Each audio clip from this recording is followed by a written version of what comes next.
What's up, guys? It's Evaton here. I just recorded basically half this video and just realized my mic was muted. So we are starting over. That is completely okay. Yeah, I got a lot of awesome praise as well as excitement when it came to my last video announcing that I'm going to be in a Wormhole Corp, and I have a lot of interesting and fun content. I've learned a ton of stuff too over the last week. So I will be releasing a series of videos, including, obviously that this video is about how to fit your gas huffer and the variety of different ships that you can use to do it. And as well as, hey, if I'm new to Wormhole Corp, what are some ways I can make some ISK? Off the bat, how can I get involved? Even some of the PvE sites, a lot of people are really interested in the combat sites and how much ISK you can actually make. What are some of the fits involved? All that stuff I'll be releasing here in the near future. But again, this last week, I've been just trying to understand the mechanics of wormholes. How does the Dark Ventures system operate, introducing myself to all the Corp members. So it's just going to be a little bit slower, but it's still going to be exciting stuff. And I really want to get to this at this point. So if we look at some of the fits that I have here, so the fit I'm using is slightly different than this one. I believe this is the gas huffing fit that I had before. If you're just a solo guy, you're just trying to scan down wormholes, huff some gas, get some profit, this is definitely the way to do it. This is the fit that I had before in my Ninja huffing video, probably like 2 or 3 weeks ago. I forgot how long it was. And this is very good. And at the end of the day, all you really need is just a Venture and gas cloud harvesters in order to huff some gas. And if you're doing it solo, you will need a Orb Probe Launcher, but because I'm in a Wormhole Corp, there's lots of people that like to scan down sites and help people like myself. So I don't really need this Orb Probe Launcher. I can start tanking my ship out as well. So if we go down to all right, so looking at the fit, again, all you really need is a gas cloud harvester and a Venture, but in the low slot, it really depends, up to you. I would assume usually you want to put either a warp core stabilizer or some sort of module that's going to help with your align time, whether it's an inertial stabilizer or a nanofiber structure to make your align time a bit quicker.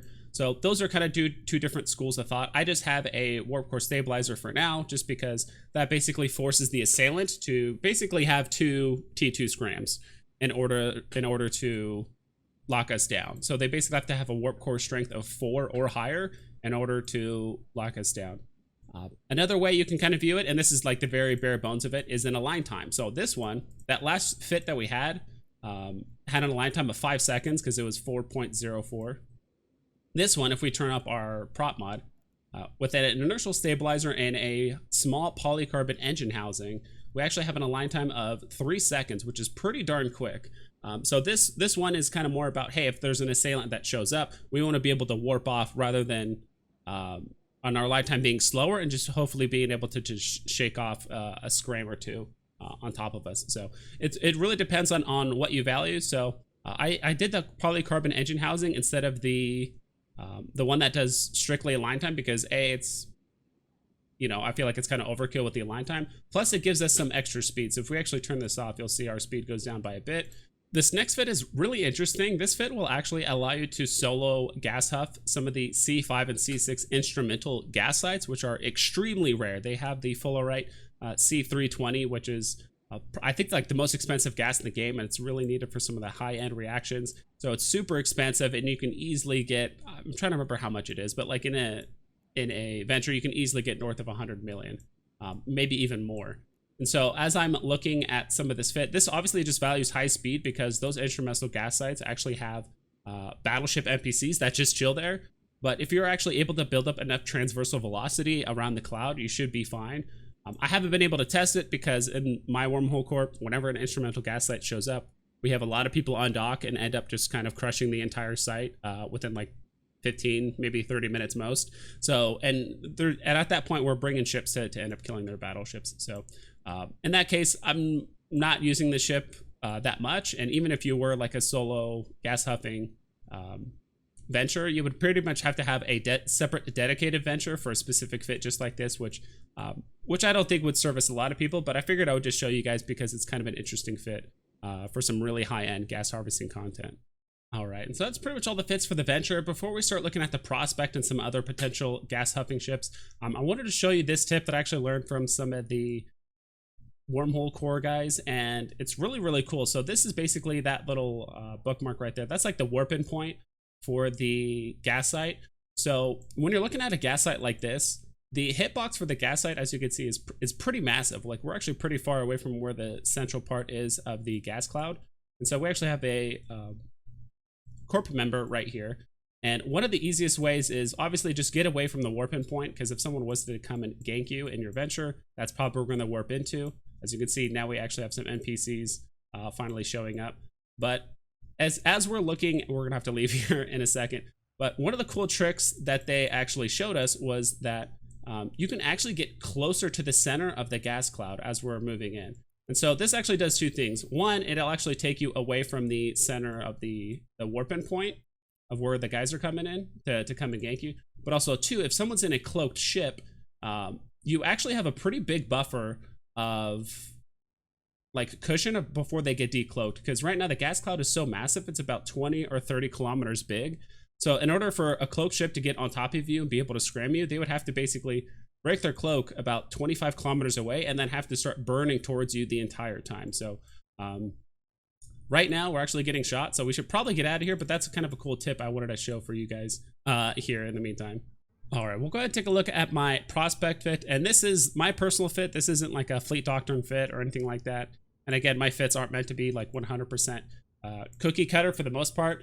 So in my opinion, there are, comparing the prospect and the venture, interestingly enough, they both harvest the exact same amount of gas, like at the same speed. So gas harvesters, there's no way to actually increase your yield. Like the T2 harvesters always harvest 40 meters cubed per cycle, but you can like lower that cycle duration, so you're harvesting more. So you're harvesting the same amount, but just at a quicker rate. So in my opinion, there's three benefits to the prospect versus the venture, even though they harvest the exact same amount. So the first thing you'll notice let me close that. So the first thing you notice as we open up here is that the ore hold is much bigger. It's actually twice the size of a prospect, which allows you to actually just stay in the gas cloud a little bit longer. So you're harvesting and you don't have to dock up as much, or at least put out a hauler to potentially be in danger of doing that. So that's one big thing. The second one is down here, it actually can fit a covert ops cloak. So if we actually pull up the fit here that I have, the covert ops cloak will allow you to warp while cloaked, which is a really nifty feature. It won't really do you much good while you're huffing, but it's pretty cool to do while you're warping around in general safety. And the third bonus to the, I would say, the prospect versus the venture is that you can actually fit it out with a decent amount of tanks. So you can actually fit a medium shield extender, multispectral hardener. So it actually has a pretty significant amount of more EHP versus the venture, which is pretty nice. I would say the two downsides of the prospect versus the venture is, one, as you can see here, the venture has a +2 like warp core strength. So that's something that the prospect doesn't have, which is why I put 2 of these down here. And the other thing too is that the venture actually is capable of holding 2 drones, but the prospect doesn't have any capability to hold any drones, which isn't that big of a deal, but it is nice to have some ECM drones in your back pocket in case you do get locked down, and there's a small chance you can ECM like unlock you, so you can kind of break that lock. So, but this is the fit that we're looking at here. So I've just 2 gas cloud harvesters, a covert ops cloak, medium shield extender, so, and as well as some tank. I put in 2 warp core stabilizers just to shake off those scrams. I put in an inertial stabilizer down here, as well as a polycarbon engine housing to get that sub 3-second align time, as well as a small core defense shield extender. Now, if you do personally value, like let's say you really wanted to get a warp core stabilizer, you know, let's say you wanted to get 3 in case they have like a faction scram or something like that, you can take off the inertial stabilizer, both of those. And I think you would just throw on 2 of the low friction nozzles in order to get that same like sub 3-second. There we go. And then you could obviously just throw on another one of these as well. And in case you guys were wondering how I did that, you can hold shift click on this and you can just add more of the same thing like that. So if we do that, shift click, drag it in the middle, it'll just kind of throw a copy of that same rig or that same module in the slot. So yeah, it's customizable, and this is the exact reason why I say my fits aren't meant to be cookie cutter. It's whatever you value, whether it's align time, warp core stabilization, it's really up to you. All right, and the next fit we're going to look at is actually the Gnosis. Technically, you can do this in any battlecruiser, but I really like the fact that each level you increase on your gas harvesting skill, you can add 1 more gas harvester onto your ship. The Gnosis is perfect for that because it only has 5 hard points as well as a fleet boosting module. You can do fleet boosting in like a Porpoise and things like that, and you will get a slightly more mileage out of your fleet boosting with something like that versus a Gnosis, but I still think it's perfectly fine. So I actually need to remove this.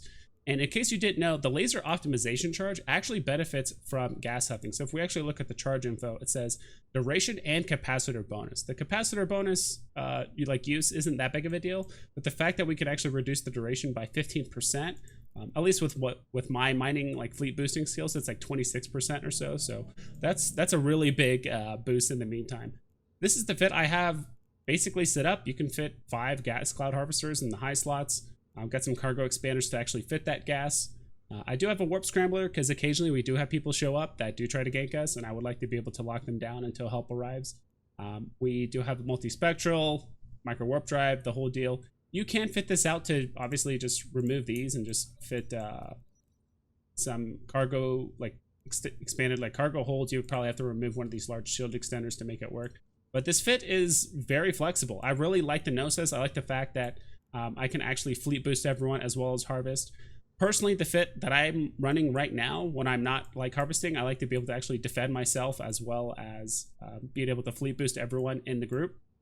So this is the fit I run. It looks like this for now. I'll definitely change it and adjust it in the meantime. But in case someone shows up as well as any of the NPC rats, this fit should be able to handle it. And that's pretty much it, guys. As you can see here, we got a little bit of footage of me fleet boosting everyone in the corp. Completely destroying this instrumental gas site, which again, like I said earlier, are pretty rare and very lucrative. So we're trying to take advantage of it as much as we can in the meantime. So I would love to know if you guys learned something new or if you guys are going to try out some of these fits yourself. I'm definitely going to be tweaking my fits myself just to make the most use of it. Probably especially the Gnosis fit because there's so much flexibility when it comes to leveraging the Gnosis's capabilities. So I'm definitely going to be doing that. But yeah, if you guys learned something new or if there's any fits or peculiar ships that you guys use for gas huffing as well, I would love to hear that down in the comments below in the meantime. So hope you guys take care. And of course, you fly safe.